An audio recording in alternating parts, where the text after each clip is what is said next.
안녕하세요, 이종구입니다. 오늘은 체게바라에 대해서 이야기를 해볼까 합니다. 일단 체게바라에 대해서 가장 자세히 그 일대기를 적어놓은 책은 여기 장 코미에르가 지은 장 코르메가 쓴 체게바라 편견이라는 책입니다. 예. 이게 좀 번역이 잘못된 건지 하여튼간에 1980년부터 99년까지 10원 정도에 걸쳐서 쓴 책인데 좀 읽기는 좀 딱딱합니다. 좀 내용이 좀 번역이 제가 보기엔 번역이 약간 문제인 것 같아요. 그 베르베르 베르나르처럼 뭐 개미나 뭐 그 번역하신 분 있잖아요. 그게 좀 재밌게 번역했더라면 아마 많이 팔렸을 텐데 하여튼 이 체게바라에 대해서 많은 분들이 오해도 하고 이 각 자기만의 어떤 생각으로 물론 그 인물을 평가하잖아요. 저희가 한문평을 하는데 제가 거기다가 하나 보태는 거죠. 제 말이 절대적으로 옳다는 건 아니고 제가 옛날부터 체게바라에 대해서 이렇게 관심을 많이 가져왔고 많은 좀 자료도 찾아보고 제가 했거든요.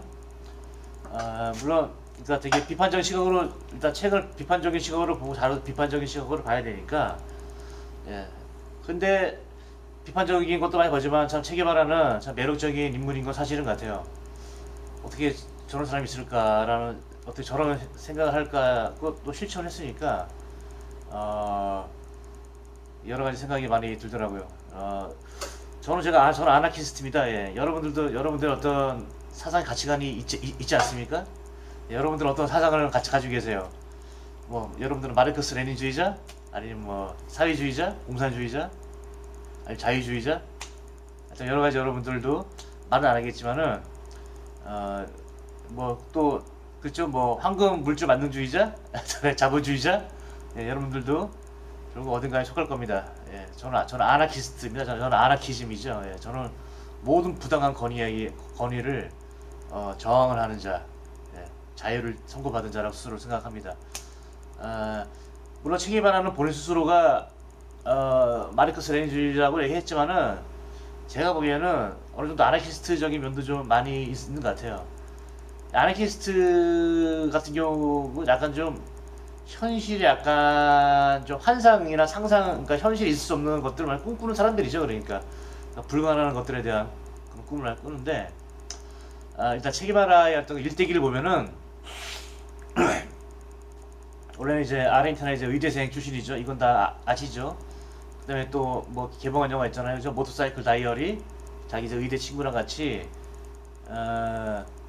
남미를 이제 의대생 때 총 여행을 세 번 하게 되는데 이제 그 알베르토 그라나다인가 자기 이제 그 동기하고 남아메리카를 목격하면서 그 남미 어떤 그런 이전 갈등을 보는 거죠. 이제 어떤 정치적인 모순책이라든가 이런 그런 이 어떤 그런 사람들의 어떤 그런 괴로움을 보는 거죠. 이렇게 괴로움을 보면서 이제 자기가 자기의 삶을 어떻게 살 것인가라는 생각을 많이 하게 되죠. 물론 그 와중에 뭐 설들은 아르헨티나 의대생이긴 했지만은 졸업 성적도 낮고 해가지고 실력 있는 의사는 아니었다. 그래서 이제 뭐 출장 의사로서 이렇게 뭐 어떤 그렇게 뭐 이렇게 되게 잘 나가진 않아서 이제 뭐 혁명에 합류했다 이런 설도 있고 또 이제 뭐 체게바라의 민낯을 드러낸다라는 뭐 움베르투 뭐 그 사람이 쓴 책은 아예 의대에 나온 것 같지 않다 조작이 됐을 가능성이 크다라는 것도 있고 다만 이제 그 체게바라를 비판한 그 사람이 이제 그다음 쿠바 혁명 전에 이제 바스티스 정권의 어떤 부역자 집안이에요. 그러니까 당연히 체게바라를 싫어하겠죠. 예를 들어서 이제 뭐 여기 이제 일제 시대에 그 친일 부역하는 사람들이 있는데 이제 자기들이 이제 패망하고 도망갔는데 예를 들어서 거기 이제 뭐 백범 김구 선생도 활동했을 거 아니에요. 그래서 도망간 사람이 예를 들어서 백범 김구 저 사람은 테러리스트고 살인자다 이렇게 어떻게 보면 얘기해도 관점에 따라서는 뭐 틀린 말은 아니잖아요, 그죠? 그런 식으로 제가 보기엔 비난을 갖더라고요. 제가 좀 더 이렇게 좀 많이 좀 사료를 좀 이렇게 좀 찾아봤는데 의대는 나온 것 같고 확실히 의대 나왔어요. 나왔고 그래서 약간 좀 쿠바가 그러니까 이 나중에 체게바라가 쿠바 혁명 끝난 다음에 그 은행 총재하고 무슨 산업부 장관다고 그래요. 근데 이제 둘 다 뭐 이렇게 좋진 않았는데 그 의대만큼은 좀 잘 만들어놔요. 그래서 요즘에 뭐 사회주의 이런 그래서 의료 혜택은 잘 볼 수 있게끔 쿠바 의료 시스템이 좋다고 하더라고요. 물론 여기에 대해서 또 뭐 평가가 갈립니다. 예. 예, 그래서 하여튼간에 이 체게바라가 그 남미를 여행하면서 이제 어떤 그런 불공정한 어떤 그런 부조리를 본 거죠. 부조리를 그러니까 내가 자기가 이걸 바꿔야겠다. 예, 그 당시에 이제 남미가 어떤 상황이었냐면은 제가 간략하게 말씀을 좀 드리자면은 미국의 앞마당이었죠. 그러니까 미국이 뭐 CIA라는 어떤 그런 애들을 이제 앞세워가지고 그 CIA 뭐 선교사 이런 사람들 앞서가지고 하나는 어떤 자기들 속국으로 전락시켜버려요. 자기네들 입맛에 맞는 어떤 그런 심리적인 성향을 하고 미국 기업이 예를 들어서 모든 것을 다 이렇게 독점을 하게끔 그런 구조를 만들어놔요. 그러니까 되게 사람들의 삶이 되게 피폐할 수밖에 없는 거죠. 되게 어느 경우가 되면 예를 들어서 과테말라에서 쿠데타가 일어나는 걸 보고 이제 체게바라가 혁명으로 뛰어들기 결심을 했는데 과테말라 같은 경우를 보면은 미국이 바나나 회사가 그 회사의 부의 60%를 자치하고 있어요. 예, 그러니까 바나나 회사를 하는데 그 이제 바나나 회사가 뭐 철도, 통신 뭐 해가지고 다 소유하고 있어요. 미국의 바나나 회사가. 그리고 이제 그런 구조다 보니까 미국 여기 문맹률도 엄청 심하겠죠. 뭐 20-30%가 문맹률이라고 하더라고요. 그리고 이제 그걸 다 착취를 해가지고 그러니까 제국주의 어떤 걸 착취를 해가는 걸 보고 이제 체게바라가 어떤 미국에 대한 어떤 그런 이런 게 좀 심해지기도 합니다. 예. 심해지기도 하고 아무튼 그래서 그런 과테말라에서 이제 그 의대생하고 이제 멕시코인가 거기서 이제 거기서 이제 뭐 병원에서 이제 뭐 일을 하고 과테말라의 그런 이제 쿠데타가 실패하는 걸 보고 그다음에 이제 피델 카스트로를 만나죠. 이제 피델 카스트로를 만나고 피델 카스트로가 아마 이제 쿠바에서 혁명을 했다가 다시 이제 석방되고서 이제 사면되고 나서 다시 멕시코로 와서 이제 체게바라를 만나고 다시 아마 이제 쿠바로 들어왔을 거예요. 아마 87명이 배를 타고 들어가서 한 17명만 살고 다 죽었을 거예요. 다 죽었어요. 그래서 한 2년 정도의 어떤 그런 게릴라전을 해가지고 이제 쿠바 혁명을 이제 성공하죠. 이제 근데 이제 재밌는 게 뭐냐면은 체게바라가 예를 들어서 뭐 자기들이 원했던 이상향을 만들었으면은 거기서 또 이제 그냥 자기가 이제 살면 되잖아요. 뭐 그죠? 편안하게 보통 인간이라면 거기서 끝났을 거예요. 그렇게 살았으면 체게바라가 이렇게 유명해지진 않았을 겁니다. 예. 물론 체게바라가 유명해진 거는 20세기의 자본주의 어떤 그런 상업성 아이콘이 또 있다는 것도 부인할 수는 없어요. 또 예. 부인할 수는 없지만 여튼 체게바라가 쿠바에서만 그냥 살았으면은 거기서 혁명을 더 완수하고 살았으면은 별 볼일 없을 텐데 또 웃긴 게 이 체게바라라는 사람이 소련하고 또 싸워요. 예. 어디야 저기 외국 어디 연설 가가지고 소련을 막 비판해요. 너네들 똑같다 미국이랑 내가 보니까. 그리고 그 소련 눈밖에 나요. 그러니까 이제 그러니까 피델 카스트로 입장에서는 난감한 입장이죠. 예. 그러니까 어떻게 보면은 좀 마르크스주의자라고 하지만 제가 보기에는 저와 같은 좀 아까 좀 아나키즘이 있어요. 내가 보기엔 체게바라도. 그러니까 체게바라 명언 중에 이런 말이 있어. 이 명언의 진 여부도 이제 물론 확실하지 않지만은 이런 말입니다. 우리 모두 리얼리스트가 되자. 그러나 가슴속엔 항상 불가능한 꿈을 간직하자. 이게 뭐 체게바라의 유명한 명언이라고 하지만은 이 명언이 뭐 하여튼간에 확실히 않지만은 뭐 저를 다 믿고 있습니다. 체게바라가 이렇게 얘기했다고 믿고 있는데 하여튼 이 체게바라가 그 소련을 까고 나서 그때가 언제냐면은 1961년? 1년인가? 61년인가요? 61년인가 그럴 거예요. 다시 그리고 이제 콩고로 가요. 아프리카 콩고로 가가지고 다시 거기서 또 이제 혁명 투쟁을 하는데 실패를 하죠. 왜냐면 이제 그 아프리카 상황이 이제 어떤 민중의 지지도 못 받고 그런 게릴라전을 하는 사람의 자세도 안 돼 있고 그리고 이제 또 소련 계열 이제 게릴라가 있고 또 중국 계열 게릴라가 있는데 중국권 게릴라라는 이런 사람들이 뭐 체게바라 되게 싫어하더라고요. 근데 그래서 좀 시덥지 않았어요. 그래서 그냥 그리고 그 반군들도 맨날 술 먹고 맨날 마약이나 하고 그런 사람들이었고, 그러니까 실패를 했죠. 예, 실패를 하고 이제 예, 다시 또 와요. 다시 또 쿠바로 가면 되는데 또 이제 볼리비아로 가요 또. 아니 참 이게 보면은 신기해요. 아무튼 인간이 저럴 수가 있나. 그냥 한평생 그냥 좀 편하게 살다가 죽었으면 되는데 여태가 또 갑니다 또. 또 볼리비아로 가서 볼리비아로 가기 전에 아마 쿠바에 들렸을 거야. 아마 쿠바에 들려서 와이프하고 마지막 작별 인사를 하고 볼리비아를 갔는데, 근데 볼리비아에 결국 죽어요. 이제 볼리비아 결국 체포돼서 CIA에서 사살이 되는데, 근데 이제 볼리비아 무장혁명을 약간 비판을 하자면은 절대 너무 정보가 없이 갔고 수세에 밀렸으면 우리가 1보 전진을 위한 2보 후퇴를 해야 되는데 절대 후퇴를 안 했어요. 결국 그래서 죽음을 맞이하게 되죠. 그리고 일단은 민중의 지지를 많이 볼리비아에서 얻지 못했고, 쿠바 같은 경우는 사람들이 거의 다 백인 계열이 많았죠. 그래서 거부감이 없었는데 볼리비아 같은 경우는 다들 이제 원주민들이 많았고 피부색이 틀린 이런 백인이 와가지고 무장 혁명 노선을 한다는 게 약간 좀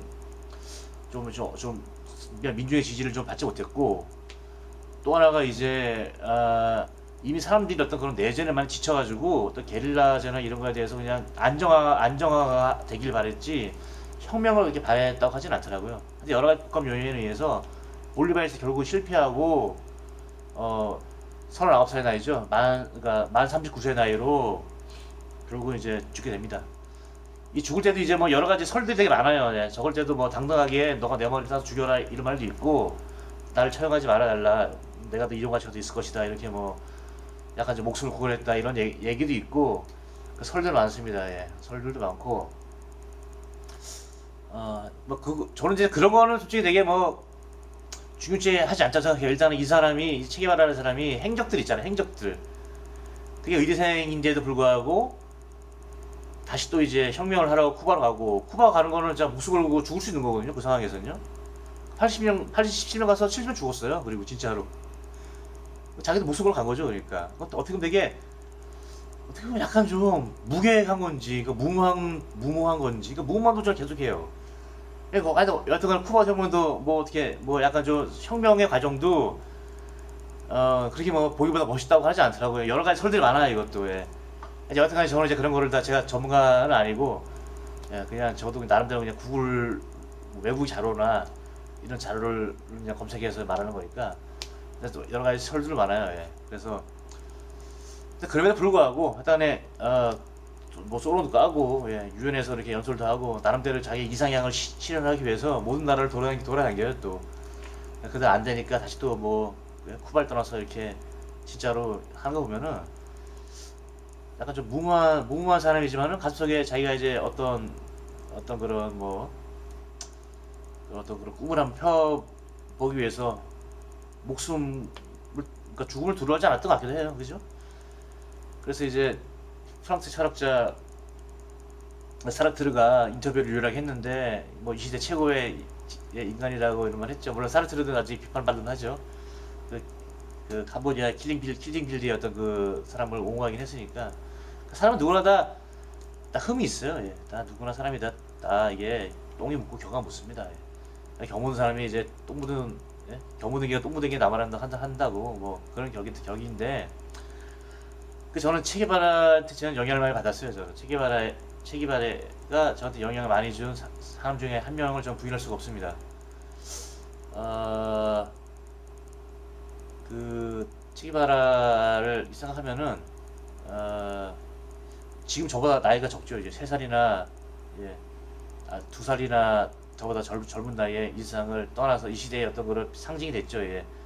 어떤 자유의 상징이 되고, 예, 상징이 됐죠. 아무튼 그래서 저는 체게바라에 대한 제 영향을 많이 받다 보니까 근데 지금도 저는 아직까지 좀 그런 생각 많이 해요. 예, 약간 되게 위험한 발언일 수도 있는데 제가 티베트를 제가 좋아하거든요. 티베트 지금 나라가 없잖아요. 어떻게 보면 우리나라의 지금 식민지 상황이나 마찬가지죠. 예, 진짜 식민지보다 더 심각하죠. 어떻게 보면 영영 나라를 잃어버릴 수가 있죠. 다행히 이제 인도가 좀 받아들여 줘가지고 인도에 지금 그 티베트 그 달라라마를 위주로 한 달라라마 성화를 위주로 한 그런 지금 국가가 지금 여기 있긴 하지만은 제가 한때는 아니고 지금 한 10%는 있어요. 제가 티베트 가서 좀 피게바라처럼 무장 어떤 독립 투쟁 노선을 내가 만들어야 되지 않을까, 예, 그런 생각을 할 때도 있어요. 예. 이왕 내가 지금 모든 삶의 의미가 만약 그게 최선이라면은, 예, 티베트인들의 내가 독립을 내가 찾아줘야겠다. 무장 독립 노선을 내가 같이 한번 지도자기를 하는 그런 길을 걸어야겠다. 이런 생각을 많이 해보는데 무섭죠. 예. 아직까지도 죽음에 대한 두려움이 있죠. 이제 죽음에 대한 두려움이 사라질 때는 체게바라처럼 저도 체게바라가 쿠바로 떠난 것처럼, 예, 저도 티베트로 떠나서, 예, 할 수도 있을 것이고, 아니면은 우리나라 이 북한에 대해서, 예, 어떤 통일하기 위해서 또 이런 여러 가지 어떤 그런 역할을 또 한번 해보고 싶기도 하고, 예, 그런 생각을 좀 많이 합니다. 저는 또 제 친구한테 한 명한테 얘기했는데, 예, 내가 언젠가 내가 야스쿠 신사를 내가 터뜨리겠다. 예, 물론 이제 저는 사람을 죽이는 거 싫어하니까 야스쿠 신사는 내가 거기 내가 싹 다 내가 어떻게 내가 화염병을 던지든 내가 갖다 불쳐버리겠다. 예, 이런 제가 바람도 서슴없이 합니다. 예, 만약에 내가 이걸 유튜브에 올리고 10년 뒤에 내가 야스쿠 신사를 불쳐면은 이 자료가 아마 유력한 증거 자료가 될 수도 있겠네요, 아마. 예. 그러니까 여러분들은 이 글에다가 댓글 다시면 안 됩니다. 댓글 다시면 여러분들도, 예, 정보 밀 수가 있으니까 여러분들 인생을 위해서, 예, 절대 동의하지 마. 댓글 같은 거 달아주지 말아주세요. 아무튼 오늘 체계발에서 이렇게 얘기를 해봤는데, 이제 제가 당부드리고 싶은 말씀은, 한 인물에 대한 평가를 할 때는 우리가 주어진 사료로밖에 판단할 수 없지만은 그 객관적인 사료를 판단해야 돼요. 그래서 얼마 전에 뭐 몇 년 전인가 그 체계바라의 민낯을 드러나다는 책 봤는데, 약간 좀 자료가, 그러니까 그 자료가 없어요. 그러니까 정확한 증거 자료가 없더라고요. 그러니까 막 자기가 기분 안 좋으니까 이 사람 다 까는 거더라고요, 그냥. 그래서 정확한 증거 자료를 가지고 와서 사람을 제가 보기엔 비판해야 되고, 그리고 제가 가지고 있는 이런 뭐 구글인도 잘못된 게 많잖아요. 근데 저는 제가 체계바를 안지 엄청 오래됐어요. 저는 체계바를 제가 안지가 한 20년 넘었으니까 그 사람이나 어떤 그 느낌 있잖아요. 계속 이 사람을 생각하면서 이 사람을 계속 찾아보면서, 이 사람 되게 사진 찍기도, 체계바라는데 사진 찍기도 좋아하고 장난도 많이 치고 편지 써보면 되게 유쾌하고 농담이 많아요. 되게, 그리고 본인이 되게 근면적으로 생각을 많이 했어요. 제가 보기 일부러 그런 것 같지는 않고. 그래서 뭐 체게바라를 비판하는 사람들 보면은 체게바라가 쿠바 힘만 다음에 되게 귀족처럼 살았다고 하는데, 제가 보기에는 글쎄 그렇게 사람이 이렇게 한순간에 바뀌긴 어려울 것 같고, 되게 근면적으로 살아요. 이 사람 저기 32층에 빌딩 지으면서도 무슨 우리가 맨날 산을 넘고 다녔는데 30층까지 걸어 다니면 되지 무슨 엘리베이터가 뭐 설치할 필요가 없다 이런 말도 하고, 본인이 맨날 우통 까고 저기 맨날 사성수파에서 일하고 그래요. 저 장관인데 되게 모범을 보이려고 많이 노력을 한 사람이거든요. 그러니까 제가 보기에는 약간 그런 터무니없는 어떤 그런 체게바라 비판은 좀 생각해 봐야 될 것 같고, 그렇다고 체게바라를 무슨 어떤 뭐 대단한 어떤 그런 뭐 이렇게 뭐 하나의 결점도 없는 사람으로 봐서는 안 되죠. 왜냐면 일단 체게바라도 게릴라예요. 게릴라가 뭡니까? 예, 소수의 병력으로 자기의 의지를 무력으로 관철시키는 존재예요. 사람을 죽인다고요. 예. 결국 체게바라도 사람을 죽였죠. 예. 참 그게 어려운 얘기죠. 이게 우리가 삶을 얘기할 때 그게, 그러니까 정당성을 획득할 수 있는 건 문제도 있고, 또 반면으로 또 이제 뭐 예전에 우리나라 몽고노 장군이나 예를 들어서 그죠, 용 장군님이나 뭐 김찬희 장군님께서 그런 무장 통립 노선의 길을 걸은 거를 우리는 욕하지 않잖아요. 우리의 어떤 그런 잘못된 것을, 부당한 것에 대한 정의라고 저희 생각하잖아요. 네, 저도 그런 면에서 체게바라를 저도 많이 이해합니다. 그래서 저 체게바라가, 제가 힘이 될 때 체게바라가 저한테 와서 얘기를 합니다. 예. 네가 겪고 있는 그 고난과 이런 것들이 너한테 반드시 언젠가 너를 다시 아름답게 만들어 줄 것이다. 체게바라 저한테 와서 속삭입니다. 예. 네가 걸어가고자 하는 길이 네가 정당하고 맞다고 하면은 절대 너의 소신을 굽히지 말고 살아가라. 예. 그리고 너도 인간이다. 너도 결점이 많은 인간이다. 너도 잠을 자면서 과거의 너의 잘못으로 인해서 너도 잠을 못 자는 사람이다. 나도 마찬가지다. 모든 인간은 마찬가지다. 처음 사람을 죽였을 때 그 마음을 너는 모르지 않느냐. 넌 사람을 안 죽이기 때문에. 어쩔 수 없이 사람을 죽이기 위해서 하는 이 게릴라의 어떤 그런 이 마음이라는 게 저는 좀 애잔하게 느껴질 때가 많더라고요. 예. 아무튼 그래서 오늘은 체게바라에 대해서 또 간략하게 말씀을 드렸습니다. 나중에 좀 제가 어느 정도 여유가 되면은 이런 걸 자료를 좀 해가지고 좀 제대로 하고 싶은데 또 그거 하기 싫어요. 귀찮아가지고 너무 자유를 좋아하다 보니까. 그다음에 오늘 제가 이 군생활 때 쓰던 모자를 쓰면서 제가 마치도록 하겠습니다. 감사합니다.